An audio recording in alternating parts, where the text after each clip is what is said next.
Hey listeners, Kurt here. Just wanted to apologize for the sound quality on my end on episodes 40 and 41. I had a strange issue that I did not notice until after we had recorded, and unfortunately my sound quality suffers. I believe I've fixed the problem for future episodes, but again, I apologize for the poor quality on my end in 40 and 41. Point Blank is a crime fiction podcast. It may not be suitable for all listeners. We discuss violence in all its forms. The works we reference may include period slang, which some listeners may find offensive. The hosts also have a tendency to swear.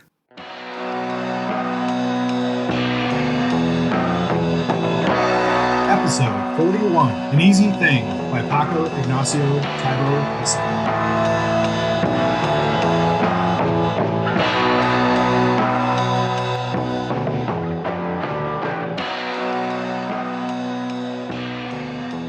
And welcome back to Point Blank.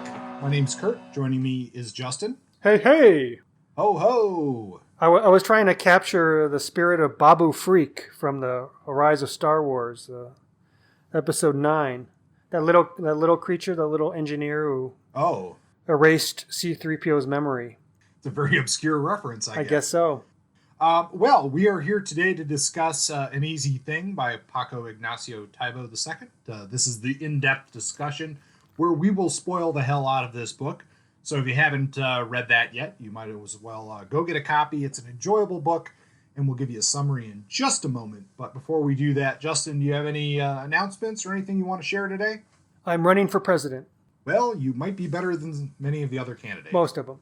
But no, I don't really have much. There's a little bit of snow here in Albuquerque. That's always nice because it's quick-lived. But this book is this is a good one, and it's fun to have a book where we both are on board with it. So I'm ready to just dive in, unless you have anything new to share. Okay.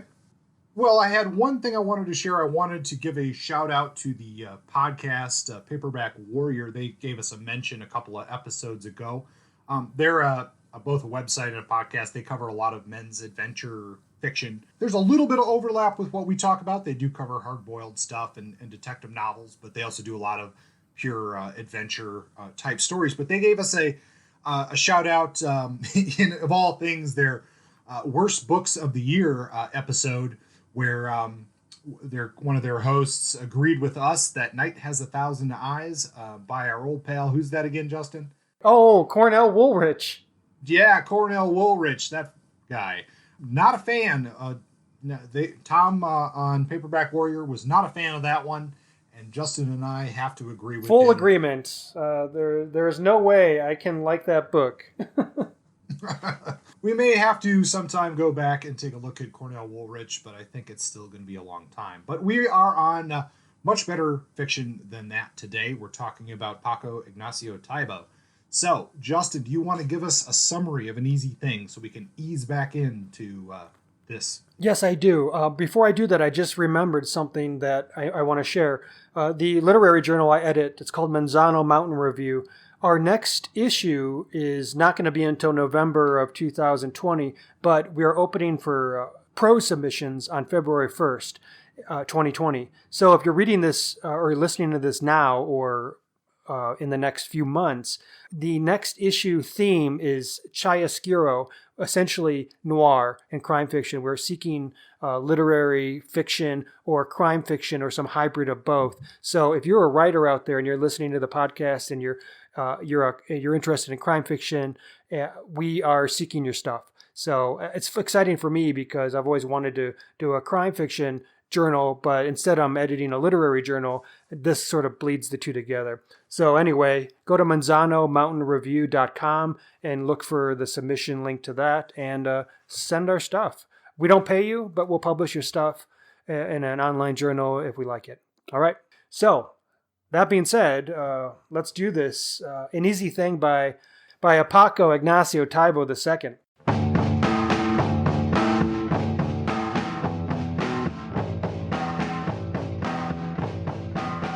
So, as we said in the last episode, episode 40, this guy is a rock star in Mexico. He's a jack of all trades. He's now a government official, but before that, he was a historian and just a generalized intellectual, a literary writer, a crime fiction writer, a enthusiast of Coca-Cola, and and a political activist. So, in this book, you can sort of see a little bit of all of that. This is the second book in the series featuring his series detective, who goes by the name of Hector Belascoran Shane. And the first book, which is called, I believe, Days of Combat, is not available to us sad English speakers because it was only published in Spanish in the mid-70s, and it was never translated. I don't know why, and I wish I knew, but they decided to translate this second book first, and that happened quite a while ago. It was put out by Poison Pen Press, and I don't actually have the translator's name right here. We'll get it to you later. Anyway, this is a story about a detective in Mexico City, and we know a little bit about his past. He was married. He was a middle-class engineer, and he gave up his life essentially for, quote, a certificate in detection from a Mexican correspondence school. And we see him now in this shabby life. He lives in a sort of working class part of town, and he shares an office with 3 other working class professionals, a plumber, an engineer / sewer expert, and an upholster. And we'll get to those guys later on. This is an interesting detective. This is one of my favorite detectives in noir fiction because he is unique. He's not just a replicant of Chandler's Marlowe or of Hammett's Spade. So that is definitely a good thing in my book. Some things about this story. The plot is rambling. There's a lot of moving parts. There's a lot of threads, and they do come together, but it's in a way that might not be exactly your cup of tea if you're used to and want a very clear-headed, sober, straight-laced, tightly threaded plot and narrative.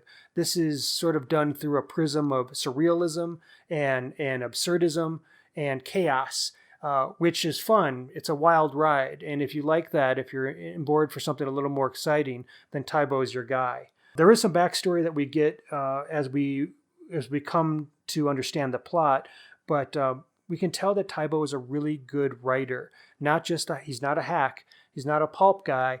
He's a guy who comes from a literary background, and you can tell with the way that he interweaves backstory via letters, from his ex-partner, via random interactions he has with people and his siblings in the wake of his mother's death. You see backstory and you understand who Hector was, but it's done in such a way that it doesn't feel like it's just sort of shoehorned into the story so that we have this necessary information via exposition. It's sort of seamlessly sprinkled through in a way that doesn't really distract. It's really well done, and I'm impressed. Anyway, we have this main character, Hector Belascoran Shane, and we have the co-character in the story, as I see it, which is the city, Mexico City, in part, to be specific. There is so much of the city on these pages. And I've said this before, and I'll say it again. I love any fiction, but especially crime fiction, that actually shows where we are, that sort of brings in the local elements, the local flavor and culture, and gives it to us readers so we understand and can feel and sense that place, and it has a weight to it. Mexico City is so vibrant and so real in these pages. It's saturated every page with exhaust and smog and police sirens and taco stands and chaos and sadness and all these beautiful things. And I love to see that. So I'm actually turning pages not always just for the plot, but just to see where Hector goes, because I want to go with him. So that's another thing. If you think I didn't like this book, you're out of luck. What else? I feel that Belascoran, who I will talk about, I swear, is an avatar for Taibo. If you know anything about Taibo after listening to our episode 40, you'll know that he's a pretty unique guy with a lot of, like I said, he wears a lot of hats. Belascoran Shane seems to be a lot like Taibo. He has the same mannerisms, same habits. It's almost as if this is a metafictional novel and a postmodern novel where we're It's almost a semi-autobiography. And in fact, we will learn later in another book, Some Clouds, that Taibo actually makes an appearance as a character who works with Velasco Ranchain. So he likes to play with form in a way that's interesting. But let's get back to this story. Here we go. What happens? There's a meandering plot and incorporates several interweaving cases. All of them are introduced pretty early in the story. Pretty much the first 20 pages we get the threads. Here's the first thread. Emiliano Zapata, as you might know, he was a folk hero and leader of the Mexican Revolution. He was killed and thought to be dead back in the day. Of course, in this story, there's a man who comes to meet with Velasco Ran, and he says that he thinks that Zapata's alive. And this is his first case, to go track down the currently alive Zapata and clarify that he has not been murdered. And so in this case, we have Taibo's history bona fides on display. Taibo is a historian, and he likes to bring a lot of these old Mexico heroes and revolutionists into his work. He's written books on Zapata, on Pancho Villa, on Che Guevara, and these characters occur in his writing as parts of his stories. This case about the missing Zapata, or the undead Zapata, is the first story we get, and we can tell Hector's own opinion in this because he talks about Zapata longingly. He says, in quotes, he longs to see the heroic Zapata, now 97 years old, charging up the avenues of the city on his white horse, filling the wind with his bullets. This is the most whimsical of the three cases he is called on to solve, and definitely piqued my interest. The second case he receives is the following. He is contacted by a former soap opera starlet. Her name is Marissa Ferrer, and she wants Detective Velasco Ran to help her daughter. Her daughter is a high schooler, and she's fallen out of a window, or maybe she jumped out of a window, and so her mother's concerned that she's suicidal, and she wants the detective to investigate what's triggering these suicidal tendencies, if that's in fact what they are. And as he unwraps that case, we learn about what the daughter's doing, what she's up against, who's trying to get her, and why. And that's an interesting one. The third is brought to him by a phone call from the Santa Clara Industrial Council, and they want Velasco Ran to investigate the murder of Gaspar Cerulli, who's an engineer with the steel firm, and it's a place called Delex Steel Corporation. He was a personnel manager. He wasn't very well liked. He was found dead, and they want to figure out who did it. And of course, this is where we get some strong political heat with the working class, with the laborers, in contention with the bosses, and you definitely get that tension. And Hector throws himself right into that and makes it clear that he's on the side of the working class, despite trying to solve this case. He doesn't want to become a lackey for the bosses. So, how do all these threads connect? Or do they at all? And that's the question. And for most of this book, I was really wondering whether or not we would ever get to the end, but not in a bad way because the ride's so enjoyable. So Shane, rather than being perplexed by all these cases to a point of agony, is actually excited about these cases. He recalls an old maxim that his pirate father gave him, and that's this, the quote, "The more complicated, the better. The more impossible, the more beautiful." This is classic Taibo to me. It's romantic and revolutionary. This is a story that thrives on weird and impossible hallucinations in this weird and impossible city. And it's really fun to sit in a car with Hector or walk up the street with him and just see how he goes about trying to solve this case. The case being, he wants to find Zapata. He wants to protect the daughter from bullies or whoever's after her, if anyone. And he wants to ensure that the workers at this factory are not framed for the murder. His convictions are very clear. He's left. He's a left wing. He comes from a family of socialists and anarchists, not unlike Taibo. And this is the plot. So how does he go about solving it? Like I said before, if you are not really into a sort of loose and absurdist plot of trying to solve a crime, if you're more into a very linear direction with mystery fiction, then this is going to rub you the wrong way. But Shane's method is to me delightful. He's compelled as much by dreams and dead ends. He he sees value in these things as much as he sees value in classic, straightforward clues. He's a fatalist, a reluctant hero, like I said before, a romantic. But when the going gets tough, he's actually a pretty good tough guy too. So he isn't just dreaming his way through this. He's allowing this sort of magical realism to seep into his hard-nosed, hard-boiled, Chandler-esque sort of detective. So pretty cool, pretty unique. In one scene, he even evokes Marlowe by declaring, quote, "Time to sharpen your 45, noble knight. Belascoran to the rescue." And it evoked our discussion, Kurt and I's, when we were reviewing Chandler and Philip Marlowe and his obsession with knights and all that. So as we work toward the end of this novel, all the cases, seemingly divergent, come together. They get a little confusing at times, and I couldn't tell you right now with absolute clarity how exactly it wraps up, because it almost feels like I was living a dream while I was reading it. But there was a moment when I thought maybe Taibo was just absolutely winging this, and that he never went back to revise it. He just sort of first draft all the way through to the end. If so, it was a really good first draft, but I have a feeling that the choices he made were intentional. Anyway, things come to a fairly satisfying conclusion at the end. I didn't feel as if I was unsatisfied or that the story came up short. There is a blog post written by somebody, the author of, it's a blog called His Feudal Preoccupations. And the author of the blog post wrote, quote, "Scarred and one-eyed, Belascoran is a marvelous, intriguing literary creation and certainly deserves a place in the Fictional Detective Hall of Fame." I have to agree with this. You may not like his very left politics or his unorthodox, dreamlike, magical realist approach to detecting. But one thing is clear to me: Belascoran Shane is one of a kind. In a genre where copycatting is everywhere and where detectives are just rehashed and invention is not very common, he is a new and original detective. And this series, though it started in the 70s and has come all the way to now, is one of the most original that I've read. So in the last episode, I gave it 4.25 hits. In my heart of hearts, this is a 5-star book. And I actually posted 5 stars on Google Reads a few months ago.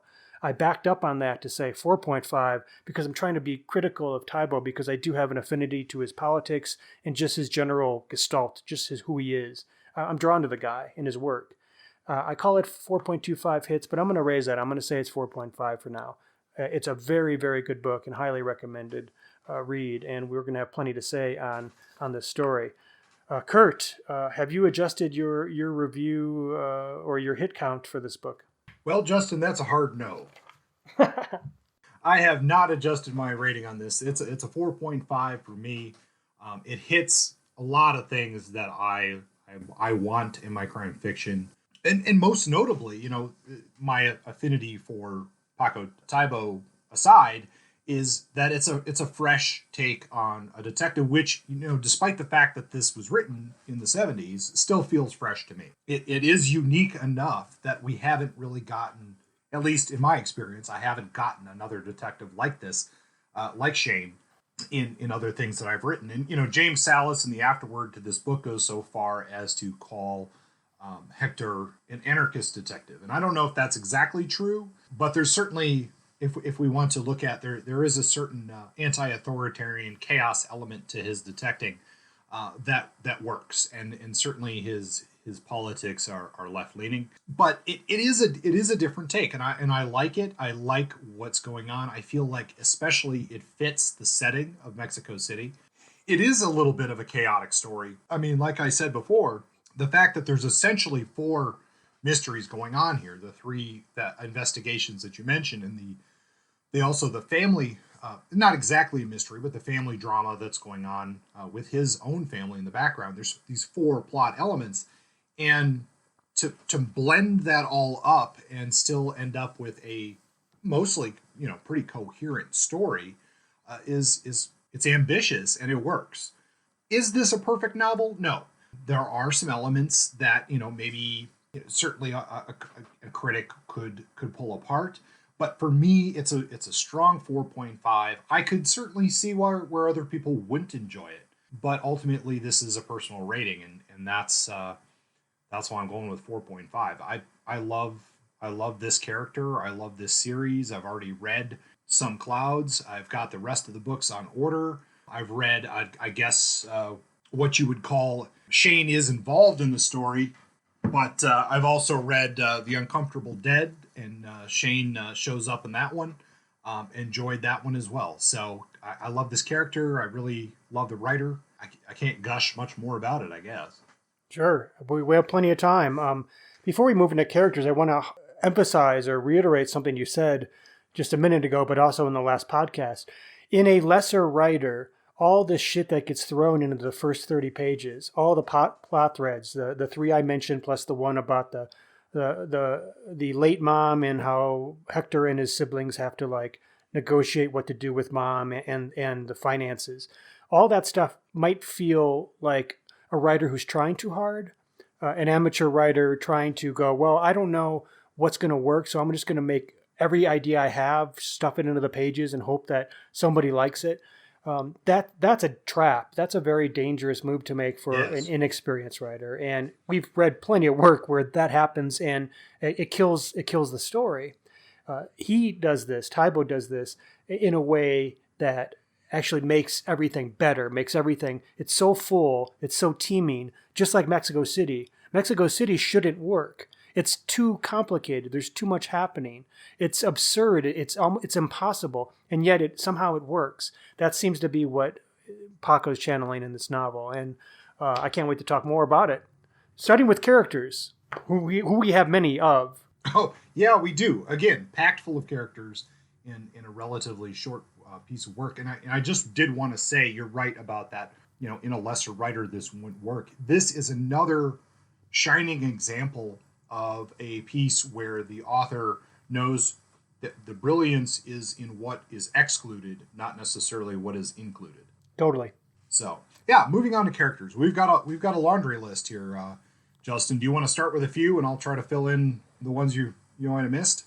Sure. Okay, so obviously we have Detective Hector Velasco Ranchain. He's our guy. Here's a little synopsis of who he is, because I didn't really describe him. He's wry, world-weary, soda-drinking, introspective detective with a strong sense of justice, a corpuscular encapsulation of all the slanted beauty and absurdity that defines modern Mexico City. He has his finger on the pulse of the city. For this alone, his stories are a worthy read, but other things physically, he's got an eye patch. He lost an eye, and he also has a variety of scars. And although this is one of his... Does he have the eye patch now? Not at the beginning of this book. No. He gets that at the end of this book. So the interesting thing about this character is we can read him or what he looks like. We can read by identifying what he looks like based on the number of scars and injuries he has. We can figure out which book we're reading, because he endures injuries, severe almost sometimes physical injuries, in every story that Taibo writes. So in this one, he's got some stuff, and he gets some injuries over the course of the novel. But he's our first guy. He's our obvious big main character, and we'll talk plenty about him. But let me whip up a few names here for you. We have the three guys that work in the office, share an office with Hector. We have Gilberto, the plumber. We have El Gallo, who's an engineer, specifically sewer and drainage specialist. We have Carlos Vargas, the upholsterer. I'll be curious to see what we say about these guys and how they play into the plot. I love those guys. You do, yeah. I love the times when Hector sits down in his chair and opens up a soda, and they just have conversations about shit. It's interesting. I couldn't tell you, though, right off the top of my head, who was who and what their deep three-dimensionality is. I personally couldn't. Maybe Kurt, you were a closer reader than I. Who else do we have? We have Marissa Ferrer. She's the soap opera star, sort of tortured deep into her career actress, and she had to lose more clothes in order to become more viable as an actress as she aged. And her scrapbook contains a history of her career, a sad trajectory from oblivion to stardom. And as Hector writes, it's Mexican style, the quantity of her clothing diminishing with each successive appearance. She's an interesting character. She's sort of tragic. We'll see what we have to say about her. One other person I'll say, and then I'll pass it to you. The radio DJ, his name is El Cuervo Valdivia, I believe, and he's an old friend of Hector.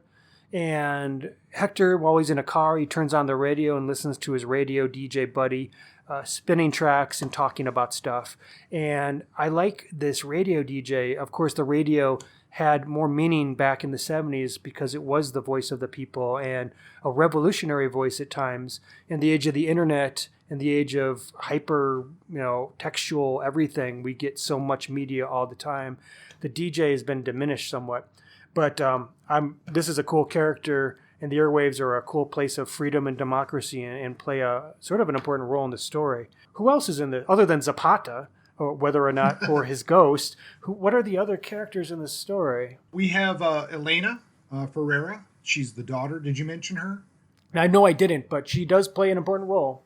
Yeah. She's she is the one who is possibly threatening her own life, or is she being threatened by other people? And she also ultimately ends up being kidnapped at one point in the novel. We have Carlos, that's Hector's brother. He is sort of a labor organizer, and they don't get into a lot of detail of exactly what he does, but he's very closely tied with the unions and the union movement at the factory. We have Hector's sister, Elisa, and of course the three of them have to both deal with the inheritance. Their mother dies at the beginning of the book, and they inherit some things from the mother and father. They also play a good supporting role, which I thought was nice to see Hector relying on both his brother and sister for various support and assistance with his investigations. Now, the other characters that ring a bell to me are the ones who were involved in this corporate murder plot. And to be honest, even though I think this ultimately ends up with probably the bulk of the book, I really didn't find these characters very compelling. And I don't even remember many of their names, even though I jotted some of them down. Yeah. But, we have a murdered engineer. That's important. He was murdered. We have another murdered engineer, which happened like several months prior. We have sort of a guy in management from the company whose name is Rodriguez Cuesta. Yes, he's like the president or something, or a major of the Delix steel plant. And then we have a Captain Commander Paniagua. Yes, Paniagua? He's like the bad or potentially the bad. Yeah, and these characters were just. I don't know. I don't want to say they were weak characters, but they didn't really. They were definitely filling they were typecast essentially. I would agree. I would totally agree that in this massive cast of characters and all these plot lines, if I thought Taibo didn't spend as much time on one group, it would be the management of the factory, and these engineers, which might speak to his own interests. I think he put more love in the workers and their anger and frustration than he did in these sort of white suits. Sure. So that's our basic cast of characters. I can't really. There are a number of other minor characters certainly within the book, but I mean I think those are the big ones there. Is there anyone that you particularly loved? I'm going to add one more character, but it's not a character who was actually in the main plot thread, but it's a character that they visit through reading letters about the past, and it's Hector's father. They open a notebook, and he's with his sister and his brother, and they have this. They're going through all this stuff because of the passing of their family, their mother, and they have this notebook from Dad. And he tells the story in this notebook of his socialist coming of age in Spain, his labor activism, his contribution to the partisan struggle against Francoist fascism in the Spanish Civil War, and his time. He's like a ship captain, and he's running stuff along the African coast. And I remember when we were talking about this book, you mentioned like that would be a good story, like in itself. Like you want to read that novel. And I'd like to come back to that. And if we could. I would say that. Because of how captivating that small snippet was, I would say father does play a role in the story. But sure, in terms of the others, I would say outside of the detective, who stands out?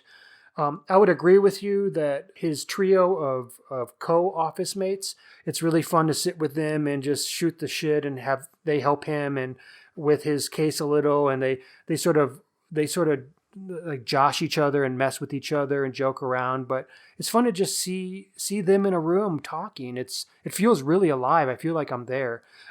So I'll say briefly, those guys in a room having a conversation. I don't care which one it is.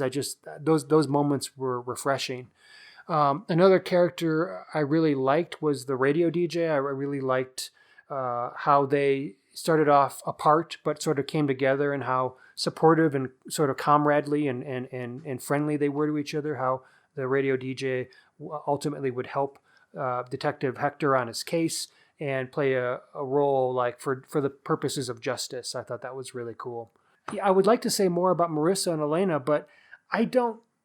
I think I liked Marissa Ferrer's character as a sort of a tragic, not femme fatale, but sort of played that role a little bit. But I wouldn't say that either of them blew my mind or really stood the test of time in the way that I would like. But maybe you have a different opinion. I do think that in this book, if we're going to give it some critical feedback here, is that these characters who actually form a part of the investigation are again, like I said about the ones in the corporation, they're basically typecast. And it ultimately, and I think you said this, ultimately the story is more about Mexico City than it is about any individual character. And it's more about how Shane interacts with these various problems than the people who have the problem to begin with. So, Marissa and Elena, they are fairly typecast. I did think that if there's an element here that I thought felt dated, it was somewhat how Shane deals with both Marissa and Elena. Yeah. And especially Elena, because if we're going to bring up an element that's a little bit weird, or at least by our standards, I guess, I don't know if this is considered different in Mexico in the 70s, but, Hector is, 30 some years old. And he fills this sort of protector role for Elena, and then she kind of gets a crush on him, and he ends up sleeping with her. Mm-hmm. And she's like probably 16, I would guess. Yeah. I mean, maybe we can rationalize that she's 18, but in no place did Taibo try to make that clear. So let's just say she's a high school kid, and he sleeps with her. And then he sleeps with Mom. Well, yeah, does he? I think, doesn't he? Later on? Definitely. On the fancy bed? Yeah, maybe. I can't remember if they do, but there's definitely sexual tension between the two of them as well. Yeah, I think at first they don't. Like, he's like, I'm not going to play that game. He's like, he's just going to stick to the facts. But then I think then they do. But maybe it's left ambiguous. But I would concur with the thing about Elena, and also just say, yeah, this is 70s Mexico.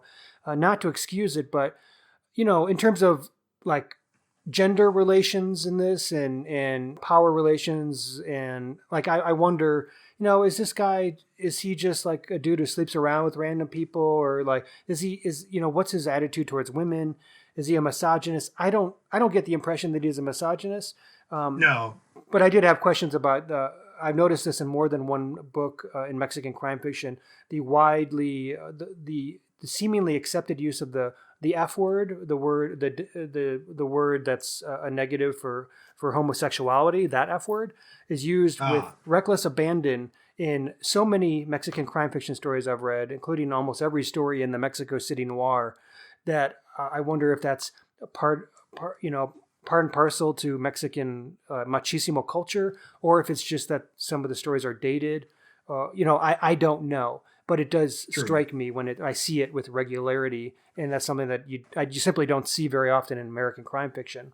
I was sort of waiting for that because there is an element of sexuality and homosexuality in the death of the engineer at the plant. That's true. And I was waiting for that to take a sort of unnecessary turn. Let's put it that way.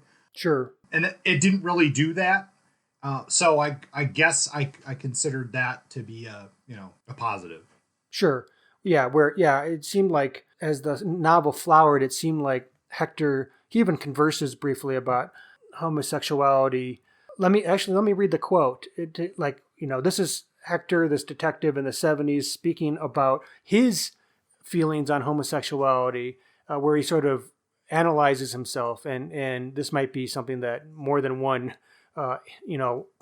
Mexican man, how they sort of approached trying to understand this topic.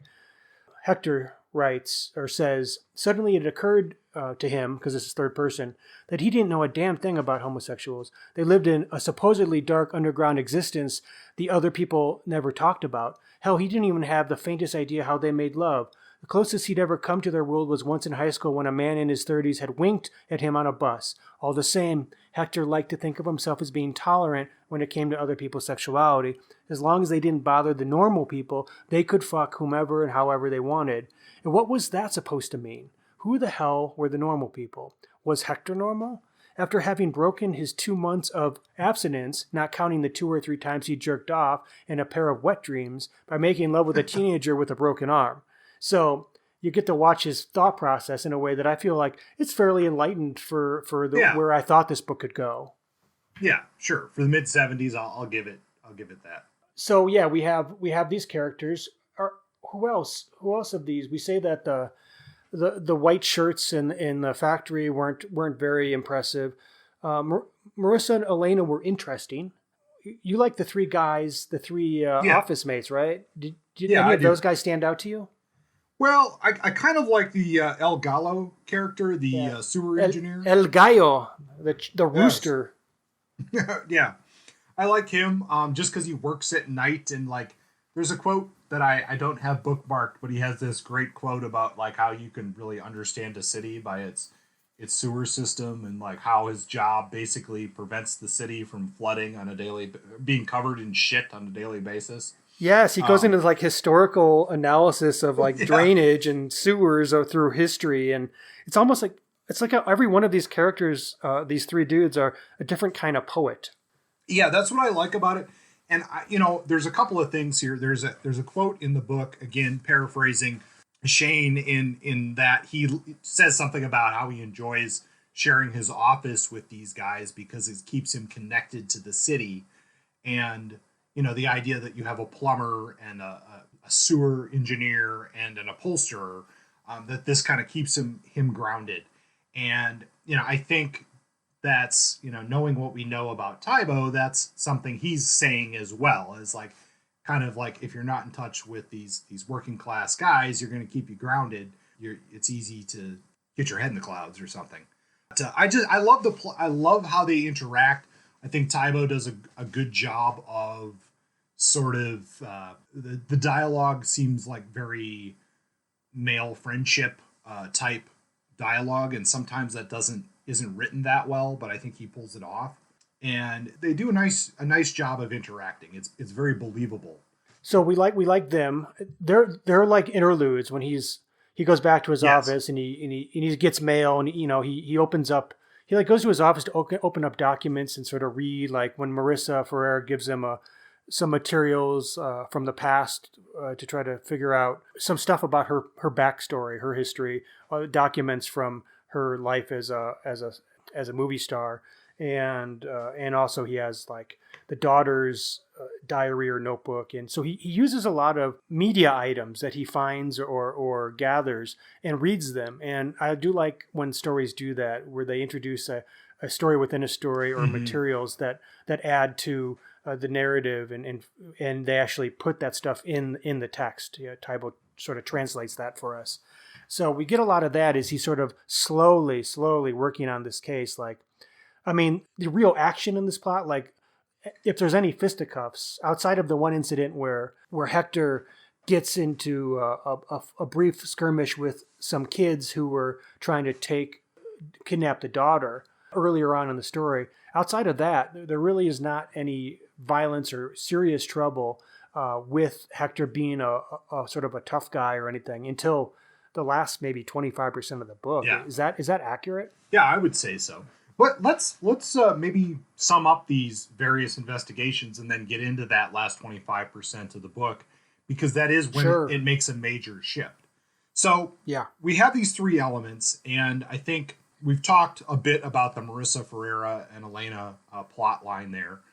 Basically, we find out that we find this diary, or he finds a diary. We know that she's not trying to kill herself. She's got something of value. Hector does the investigation. She gets kidnapped. Ultimately, we find out that there are compromising photos of Marissa with someone, and that's what is very valuable, a very high up political figure, if I recall. Yes.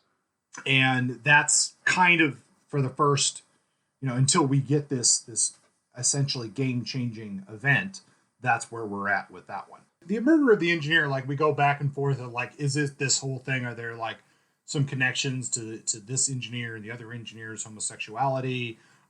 They try to frame the union for a while. That's obviously not the case, because the guys they try to frame have very solid alibis. There's rising tension between the union and the factory. And then we find out that Hector has uncovered a smuggling operation that a police lieutenant, or commander, is essentially blackmailing the company over, and he's connected to that. Very well done. Our third investigation is the hunt for Zapata. And really, there's not a lot this just kind of comes back here and there during the course of the book. And I think this is actually a brilliant move on Taibo's part, in that it sort of ties the whole thing together, because we start and finish with Zapata. But like a lot of Taibo's work, what the core of this investigation is, what is myth and what is truth. And I think that's a reoccurring theme in both Mexican noir and Taibo's fiction. But we're kind of left with a bunch of dead ends so far into the book. So this is where all these things sort of are. And then, like a lot of things, we get to a point where we need to have a gunfire. And that's when somebody releases a machine gun on our protagonist here, Hector Shane, and puts him in the hospital. And this is where he gets permanent leg damage and loses an eye. And boy, they've pissed him off, and he's ready for vengeance after this. And this is where we see the very militant side of our detective. Yeah, he's very mellow for the first 3/4 of the book.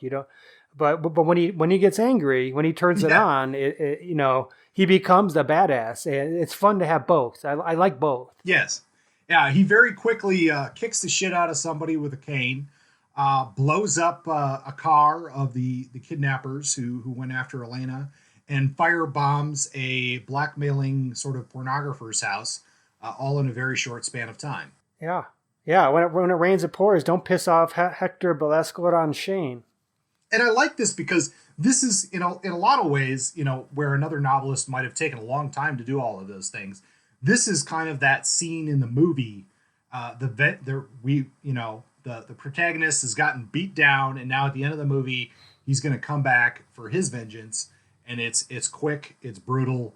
Yeah, it's sort of reminiscent of The Godfather, because at the end when everything happens, when the Godfather snaps his fingers, just a series of events happen within 5 minutes that just change everything, mm-hmm. and it's so intense. Yeah, and it's just that kind of immediacy. It's really fun, especially after the slow, steady gait of the novel. You really feel like you're flying. Yeah, and then we get back to, like I said earlier, or alluded to earlier, we get back to closing out this search for Zapata. Mm-hmm. I think we should leave that sort of hanging as to whether or not he finds Zapata, but I agree. I the mystery of Zapata is like I said, it's like an interlude. So sort of like it's a book with a lot of interludes. There's no where certain writers might cut out these parts and go, well, this isn't essential to the plot, so we're just going to keep racing toward the finish. Having these spaces to breathe and to reflect is something that Taibo does really well. He does it with his office mates. He does it with the Zapata story, which isn't, in terms of the classic detective, plot, mystery, trying to solve a puzzle. It's so casual and whimsical. It's not essential. If it was just a story about that, it really wouldn't be, probably readable, Yeah. but it's a great thing to fall back on and just be like, Yeah. it shows that he has 5 things working at once, probably like Taibo does. And also the story of, his siblings and how they sort of work out the how to deal with mom and the finances. This is also an interlude that sort of takes breaks between, the ongoing story and these other moments in Hector's life that he attends to. He's not this kind of guy who just like, he's all for work. He's for life. And all these other components are equally important to the cases he's actively working on. That again, I think, is to me what is the brilliance of Taibo, is these hints of things, and to give us just a taste, and to let us, just savor that taste, but not eat too much, I guess. Before we close out on the book here, let me just talk about chapter 8, because I want this book. This is, as you mentioned, the father plays a role in this book, even though he's dead. This is his story, and this is the story of Hector's father. And it talks about, I want this book. It's a short chapter, but it talks about, it's his life story. And it's about how he was born in the Basque area. He goes to sea as a young man, joins the Sailors Union. And I'll make this as quick as I can, but the Spanish Civil War breaks out. He becomes a smuggler for the Republicans. He smuggles guns to fight fascist Spain. He continues on with his fight during World War II, becoming a pirate, going after Italian freighters through the Mediterranean and dealing with the German Coast Guard. And during some of that time, they end up with gold coins, which are then hidden, and they want to give them back to the Spanish people. And so he has this incredible life. And then he tells his kids, look, I know where there's some buried gold. You should go find it and give it back to the people of Spain. And I just like to pack that in.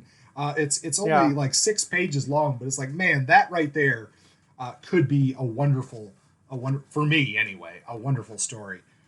So I love that about. Yeah, it's like, it's a premise for a exciting adventure thriller, and it's all right there, and it's just offhandedly tossed into the novel. And then we go about other things. It's like, wow, that's Taibo just can't shut his brain off. No, but I don't know, what else do you have to say about this book, Justin? I think we've talked around a lot of stuff, and this is a book that has to be read. I think it's not a book.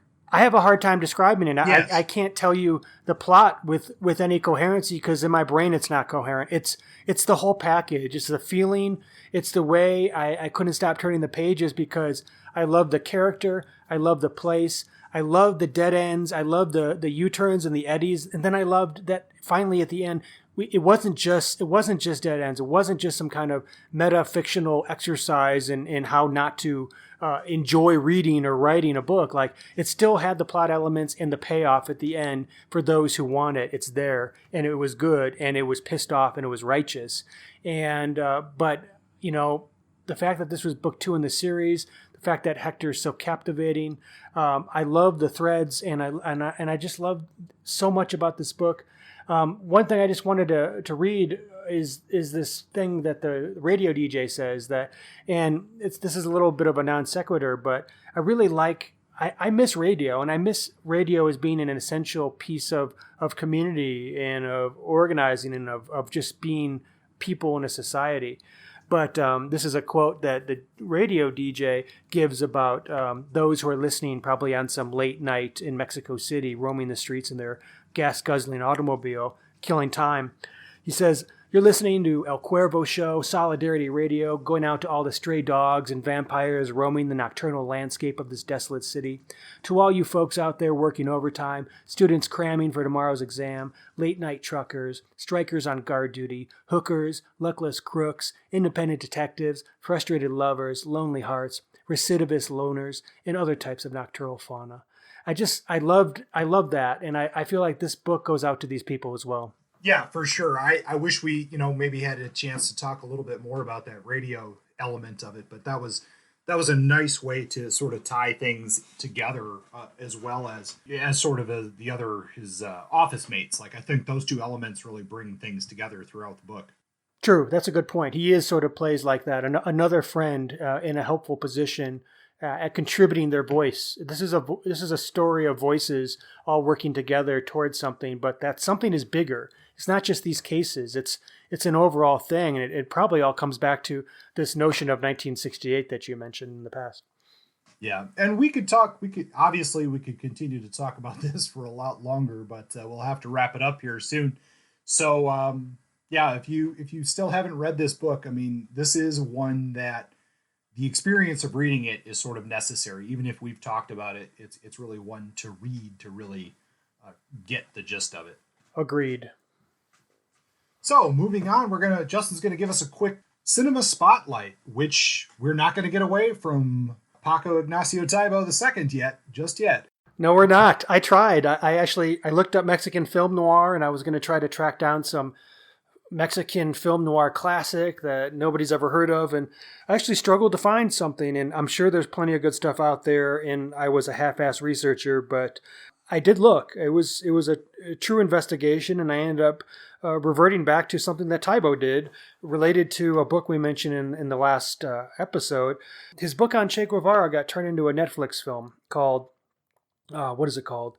It is called Guevara, also known as Che. That's the name of the book. It got turned into a documentary called El Che, and it was narrated by Taibo himself. So rather than talk film noir, let's talk about this film that he narrates and essentially wrote, and he's the main guy. We spent a lot of time with him. And this is my first chance to just watch Taibo for 2 hours as he mills about South America telling the story of Che Guevara. And it was fun to see him do this because it's so clear to me in watching his behaviors and his actions how much of Hector is in Taibo and vice versa.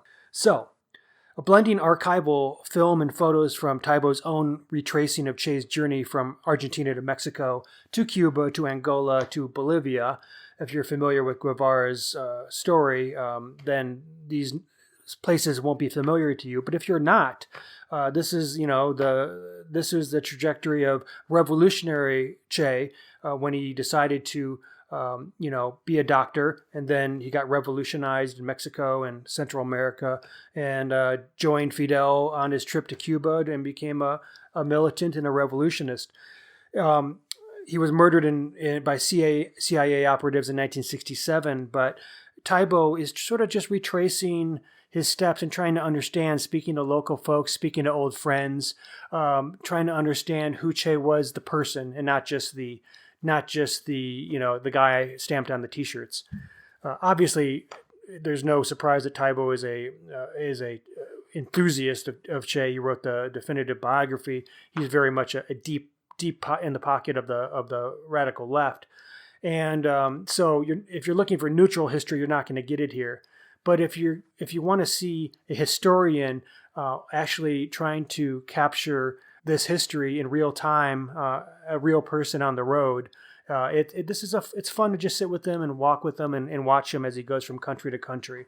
I enjoyed the film. It's nice to see Taibo smoking cigarettes and drinking sodas constantly, just sort of hanging out, just relaxed and thoughtful. And I think it's a fair portrait of Ernesto Guevara, who, obviously is a lot of people have strong opinions about him in both directions. I think he's an interesting character, and ultimately he was a martyr for the cause of social justice. It's on Netflix. It's free if you're a subscriber, so check it out. Yeah, I watched this one too, and I enjoyed it. Just seeing our author wandering around, he did. Yeah, exactly. It wasn't groundbreaking. It wasn't like it gave.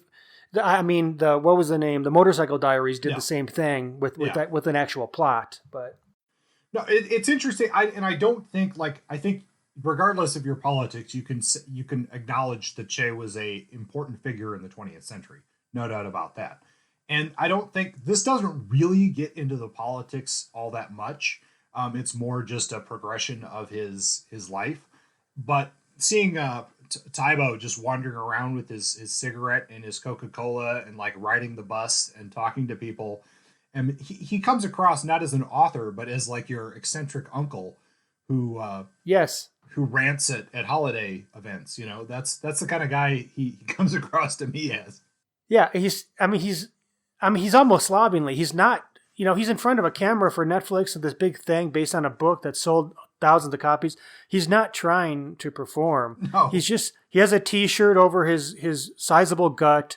He sort of slouches. He likes to sit a lot because he's a little overweight and he smokes a lot. He doesn't have much energy, but he doesn't give a shit. He just doesn't care appearance wise. And I love that. I love the fact also that he's like going down these like jungle trails and stuff with his copy of his own book, which has got to be weighing in at like 600 or 700 pages long.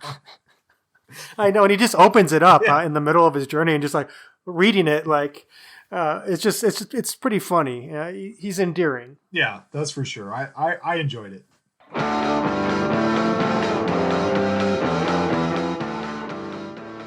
All right, and it's time once again for 5-round burst. 5-round burst is where we do 5 reviews try to do it in a short amount of time, but we've got a couple of books for you today. I've got 3 and Justin has 2. Let's see. Should I start it off, Justin?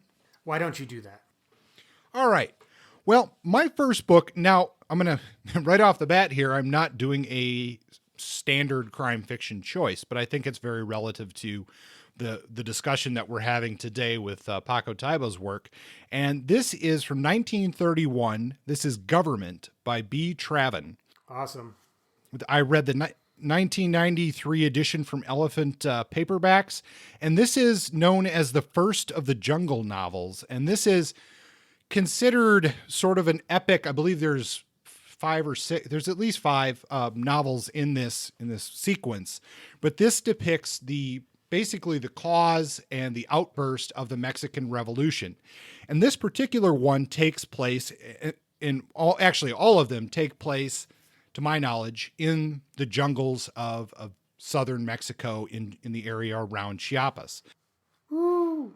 Yeah, first of all, this is an interesting book because it sets the premise for what a lot of is happening in Mexico through the 20th century, but also the politics that Paco Taibo is referring to in his work. So it all blends together very well. Now, the basic premise of this book is pretty, I guess you could say, straightforward. And I will say, in my mind, this is a crime novel. It's just a different type of crime novel. This is about the exploitation of the indigenous people of Mexico by the government. And this outlines that very strongly. It's a very, at times, brutal book. But what it does is it follows the story of a man, Don Gabriel, who is like a very minor government official at the beginning of the book. And it follows his progression as he exploits and abuses the indigenous population in the area that he's gotten this right to work for the government. And this is, when you're a government official in this time frame, you're paid very little and you're expected to exploit the people that you govern to make your actual income. It's a book of extreme corruption and cynicism. I think it's very well written. If you're interested in Mexican history at all, it's certainly a hit. I love B. Travin. B. Travin is as much a mystery as any of our actual fictional mysteries. People still debate who, in fact, this author was. And if you're wondering, well, who in the heck is B. Travin? I think you are going to be familiar with one of the books that he wrote, and that's The Treasure of the Sierra Madre. It's a great film, too. An excellent film. Arguably, in some people's minds, one of the best films ever made. Just looking into the history of B. Travin himself, he was probably a European radical of some sort who was kicked out of Europe, probably made his way to Mexico like many people who were kicked out of Europe for political reasons. And he became a citizen essentially of Mexico and would go on to write quite a number of books throughout his career. And, he wrote actually one of my favorite books. It's a bleak book as well, but it's The Death Ship. And that's by B. Travin as well. So I love B. Travin. I give this one a very solid recommendation, and that's Government by B. Travin. That sounds great. I actually have this book on my shelf. I bought it a few years back from a local bookstore in Albuquerque, and it has a great cover of a guy with his hands raised holding a machete, and he looks like he's about to go into battle. And I've been excited about it for a long time, the mystery of Travin and the connection to Treasure of the Sierra Madre. I have a theory. I think B. Travin might actually be Emilio Zapata. Well, I think Paco Taibo would probably agree with that notion, Yeah, maybe, or at least entertain the idea. All right. I have a pretty obvious round here for you folks. Mexico City Noir by Akashic Books. I tend to be the one who delivers these reviews because I simply read fewer books per round than Kurt does. So this is edited by, guess who? Paco Ignacio Taibo II. Came out by Akashic in 2009, so this is one of their, I guess you'd say, older titles. Yet another in the well-established series. This book leads us through the never-sleeping, ever-reaching streets of Mexico City with 12 dark tales of life. In the introduction, Taibo calls Mexico City an infinite city, one of the biggest in the world, a fascinating blanket of lights for those arriving on planes, a huge Christmas tree on its side, red, green, yellow, white, mercury, tungsten, sodium, neon, a city famously notable for the strangest reasons, for being the urban counterpoint to the Chiapas jungle, for having the most diverse collection of jokes about death, for setting the record for most political protests in 1 year, for having 2 invisible volcanoes and the most corrupt police force on the planet. He clearly has a lot to say about the city, his home city, or at least his adopted home. And if this book is any sign, the variety in the endless opportunities for story in the city is it's incredible. So, my favorite stories, because this is a good collection. I think it's one that leans a little more toward the literary than toward the hard-boiled. It seems to be one or the other with Akashic. My favorite stories include the one called I'm Nobody by Eduardo Antonio Parra, which is a schizophrenic noir narrative about a homeless man named Vikingo who gets mixed up in some corrupt shit. The language in this story is rhythmic and imagistic, and it sets the tone for other pieces in the collection, which on the whole, like I said, fall more into the camps of literary and even surrealism than they do straight up crime. Another story I loved is called Private Collection by Bernardo Fernandez, and it's one of the more hard-boiled stories. It captures the day in the life of a female cartel boss named Lizzie. I enjoyed Taibo's story as well, The Corner, which is no surprise.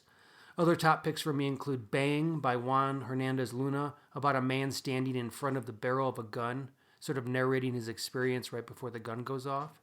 And another one called Violetta Isn't Here Anymore by Miriam Laurini, about an elderly murder victim and the case run by a couple detectives to uncover her killer, which reads a lot like more like a novel and plays with form through the use of interviews and recorded conversations. It's long, but it doesn't ever feel, dragged out. And the last story, as most collections like this should, ending with a bang, the final story is called Reno by Julia Rodriguez, and it's a powerful meta-narrative with a great ending. So on the whole, I recommend this collection. It's one of the better ones that I've read from Akashic. So to sum up, I enjoyed this collection, and I give it a hit. Yeah, I read that one too, Justin, and I definitely enjoyed that. One of the stronger collections we've read from Akashic. The only thing that I could say, and this isn't really a negative, but I think you can more strongly see Taibo's hand as an editor in this one, as probably the selections are kind of geared towards the kind of thing that he would put into his book. Yes. I mean, and that's not a bad thing, but it's definitely a thing with this collection. I would agree with that. It's interesting if the better you know a writer, and I guess because of our interest in him, we know Taibo better than some. You can definitely see, like you said, his hand. You see the things he's interested in. You see the choices that he's making. All right, so next up I have The Uncomfortable Dead, or What's Missing is Missing. And this is called a novel by 4 hands, and what that means is 2 writers have worked on this novel. And guess what? It is one of those writers is Paco Ignacio Taibo II. Ta-da! Shocking. I know. And interestingly enough, the other writer of this, Subcomandante Marcos of the Zapatistas in Chiapas. And it's an interesting book. This is published by Akashic Books as well. But each chapter, so Taibo writes a chapter, Marcos writes a chapter. A couple of things that I think are interesting about that is that they wrote this initially for publication chapter by chapter in a periodical, and they had very little time in between chapters to turn out the next thing. They really didn't work that closely together on the writing, and yet, well, I think you can see that come through a little bit in this book. It's not as bad as one might think, given that timeline and that setup for the writing. Now, you're going to see that these chapters are independent to a point, but they will come together. The chapters by Subcomandante Marcos start, of course, in Chiapas with an Inspector Contralis. And it's interesting here because if you know anything about the Zapatistas, you know that they have set up their structure in a very different way than standard Mexican politics. They work very collectively and whatnot. And so I thought it was interesting to see a detective from a society that is operating that way, and how that detective would operate a little bit differently than your standard policeman. Now, he's looking for someone named Morales, and meanwhile, in Mexico City, we have our Detective Shane makes an appearance in this book. And those chapters are, of course, written by Taibo. He's also looking for somebody named Morales. And the question in typical, perhaps, Taibo fashion is that this becomes sort of a real exploration of who is Morales. And are there multiple Moraleses? Are they the same person? What does this investigation reveal? And that, it works on that level. I didn't love this as much as maybe I had hoped to love it. I think the writing, especially certain chapters from Marcos, is a little weak. It gets a little politically preachy, even for somebody like him. But I wouldn't necessarily hold that back. Just be aware of that going into the book. But it is interesting. The back and forth does work, and you will see definitely some unique things that you're not going to see in other types of detective fiction, including the Zapatistas have this basically special operations branch called Nobody, and I'll leave it to you to discover what Nobody is all about. But it's going to be different than pretty much any special operations unit you've ever heard of before. So that is The Uncomfortable Dead by Subcomandante Marcos and Paco Ignacio Taibo II. That's great. I actually started reading that one a while back and just got lost.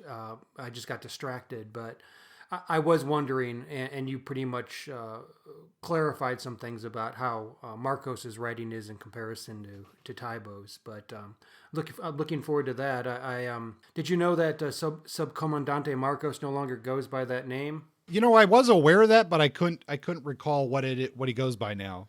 Well, for a while he went by Delegate Zero, but since he's retired or stepped down from the EZLN power structure in 2014, he now goes by the everyman civilian name of Galeano Subcomandante. Oh, well, of course. Yeah. Yeah. Shockingly not very different, but he puts Subcomandante second so to designate that he's not officially a Subcomandante. Yes. That's just like his surname. I gotcha. Now. Retired Subcomandante. And yes, and Galeano is in tribute to Eduardo Galeano, the famous activist and historian. Gotcha. So there you go. So my second of these bursts for this time around is by guess who? Paco Taibo. This is a book called Frontera Dreams, and this is the 7th of the Hector Belascaran series, and it was translated by Bill Werner and published by Cinco Puntos out of El Paso in 2002. This is my favorite series detective, or one of them, and this time we see Hector up by the U.S.-Mexico border. He's hired and goes up there to solve a case. Actress Natalia Smith Corona. At this point, it's pretty clear that Taibo has a thing for actresses and putting them in the femme fatale role in his books, but Natalia Smith Corona, named after a typewriter, has gone missing. She has taken the name of a typewriter. She's a former childhood friend and crush of Belascaran. They went to high school together and were sort of buds back in the day. But it isn't she who requests his help, obviously. It's her daughter. And he's all in. He brings up some nostalgic memories for him. And the plot becomes one of cat and mouse as he follows the woman back and forth across the border, spotting her in a motel, having a conversation, and then blink, she's gone. They go to Tijuana, Nogales, back and forth, up and down the border, as he digs deeper, searching for clues that raise questions about the men who have hired him or who have been pursuing him and forcing him to decide whether or not what he's doing is actually right. Is she in need of being found, or is it better that she gets away? He also converses with a ghost, this time Pancho Villa. So there's that. That's another theme that pretty obviously recurs in Taibo's work. This is a short novel, more a novella than anything, and it functions in large part to see what Velasco Aran's thoughts are on the U.S.-Mexico border. That's cool. I like to see him on the border, but I think really his bread and butter is Mexico City. I think there's more energy in those stories and more heart coming from Taibo himself. Not as rich as the Mexico City stories, but still a fun read because this is a fun detective. I give it a hit. Well, that's on my shelf as well as everything in the Shane series that's available in English. So I'm looking forward to reading that one as well. Cool. Last up, we have The Black Minutes by Martin Solares. Now, I know you were excited about this one, Justin, so I'll try to be nice about my review here. This originally came out in 2016. It was translated in English in 2010 from Black Cat Books. Now, this one got a lot of critical acclaim and it won some prizes and stuff like that. But I have to say, of all the books that I had lined up for this episode, I just was not looking forward to reading this one. It's longer, which isn't really a problem, but compared to the Shane novels, this is a meaty 430 some pages. It has several pages at the beginning of the book with a cast of characters. That just throws it off for me, right? Kind of from the get-go. And I'm going to go on a side rant here. I hate it when publishers of paperback books do this thing where, Justin, how the book is trimmed and on your, yes, and this is like offset. So like it's like loose cut, like it's supposed to be some sort of old hardcover bound book. You know what I'm talking about? Yeah, like faking. Why are they faking it? Yeah, I know what you're talking about. The pages stick together. It doesn't feel good in your hands.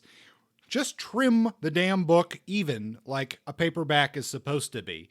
If you want to make a hardcover book, make a hardcover book. Don't do this half-ass shit. I just don't like it. All right, now back to... There it is. There it is. Kurt spoke his mind. Publishers, beware. Seeing as the amount of books I buy in a year probably keep at least one indie press in existence, I feel like I have some say-so in these choices. But anyway, back to the book, The Black Minutes. Now, okay, so first of all, I like some of the things in this book. This isn't like a total miss. It's just, it didn't quite work for me, and let me try to explain why. It starts in a fictional port city on the Gulf of Mexico, which I think the setting is great. We start with a young journalist who is killed, and this is supposed to be more or less in the modern era. His name is Bernardo Blanco. This investigation leads our modern day detective, Ramon Cabrera, to a case from the 70s. And this case is of this person known as the Jackal, who was doing these different killings. And he's also supposed to find this missing detective, Vicente Rangel. So that's the modern part of the novel. And then it just kind of abruptly goes into a flashback mode into the 70s. And now we're in the point of view of Rangel and his investigation into the Jackal. Now, this part of the book, I think, is pretty solid. It's a pretty good read. We get into the connections of that case. We get a nice look at what presumably the police force in a medium-sized Mexican town in the 70s would be like, which is to say there was a lot of corruption. A lot of the political elements that we talked about in Taibo's work are in play here. And a lot of it really deals with this idea of corruption. Now, Interestingly, again, like Taibo's work, we see some historical connections, and including we have a cameo appearance from, at least in this author's opinion, an older man who is supposed to be B. Travin. So it was interesting to see a modern Mexican writer who's referencing this expat writer who wrote about the Mexican Revolution. So that was kind of cool. I feel like there's too much going on. There's some mistakes in the timeline for me. I don't know if it's an issue of translation, but there were, and this is something that will throw me off. There were several references to things in the 70s, like technology and stuff like that didn't exist in the 70s. So it's like, well, wait a minute here. And maybe I'm making too much of that, but there was just something missing in this book. Now, that said, it's still a book I would recommend, but not with hesitation. I thought at moments Solaris's writing, it really shines. Like I said, I liked the writing for the most part of what takes place in the 70s. I didn't feel that the transition between timelines worked very well. It seemed unnecessary. This book really seemed like it needed another draft. It needed somebody with an editor who was willing to bring the hatchet down and cut some material from this book. Instead, I think maybe he found a literary editor who wanted to keep a little too much prose in this work. So that's The Black Minutes by Martin Solaris. Thank you. I think that's a fair critique. I think it's also the question of the translator and how things got translated, but overall, the translator is not going to turn something that's straightforward into something that's more literary, most likely. So I still look forward to reading that, but I'll acknowledge your caveat.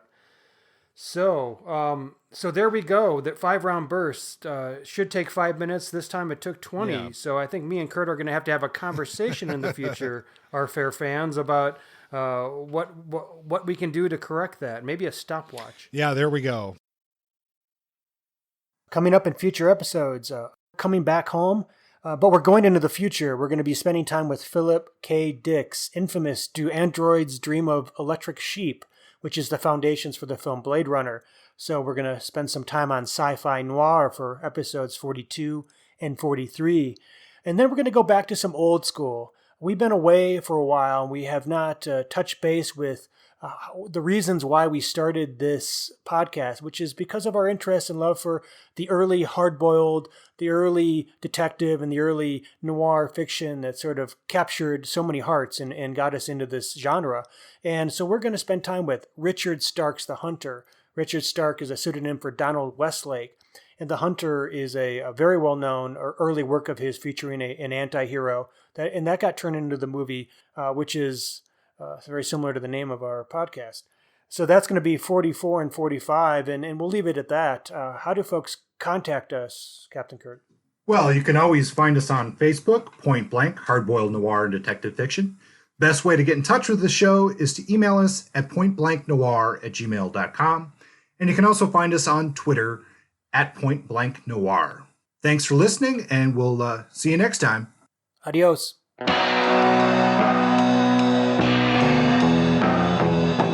Point Blank is under a Creative Commons license. Music is by Justin. Copywritten works are property of their respective holders.